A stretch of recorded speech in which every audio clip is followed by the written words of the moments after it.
അപ്പൊ നിബൂസും ഹമിത ഇവിടെ റെസ്റ്റ് എടുത്തുകൊണ്ടിരിക്കുകയാണ്. ഹമിക്ക് നല്ല പനിയാണ് കേട്ടോ. അപ്പോ ആഗ്രഹം പറഞ്ഞ ഒരു സാധനം നമ്മുടെ താനൂർ ഡെലീഷ്യയിൽ നിന്ന് വാങ്ങിയിട്ടുണ്ട്. ഒരു സ്പെഷ്യൽ ഐറ്റം, കിടുക്കാച്ചി ആയിട്ടാണ് കേട്ടോ. ഇത് മുന്നേ ഒരു തവണ കഴിച്ചിട്ടുണ്ട്, അതുകൊണ്ട് തന്നെ രണ്ടാമത് വാങ്ങി. രണ്ടാമതല്ല, നാലാമത് വാങ്ങിയല്ലേ നിബോ. ദാ ഹമിയേ, വാ വാ വാ, പിടിച്ചോ. രണ്ടാൾക്കും കൂടിയിട്ട് ഹമിക്ക് കൊടുക്ക്. അവിടെ ഇരുന്ന് കഴിക്കാം, അവിടെ ഇരുന്ന് കഴിക്കട്ടാ. എന്തായിരുന്നു ഇതിന്റെ പേരെന്തായിരുന്നു? ബിസ്കോഫ്. ബിസ്കോഫ് ആണല്ലേ. നമ്മുടെ താനൂർ ഡെലീഷ്യന്ന് വാങ്ങിയാണേ. ഇതൊന്നും കൂടി കാണിക്കട്ടെ. ഇതണ്ട, കാണാൻ തന്നെ ഒരു പ്രത്യേക നല്ല ഭംഗിയാണ്. അപ്പൊ കൊടുക്ക്, രണ്ടാളും കൂടി കഴിച്ചോ. ഹമിക്ക് നല്ല പനിയാണ് കേട്ടോ.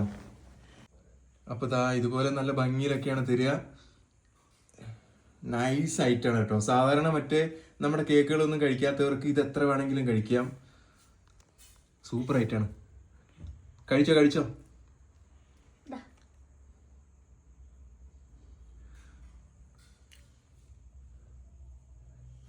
ഇനി നിബും കഴിച്ചു നോക്ക്.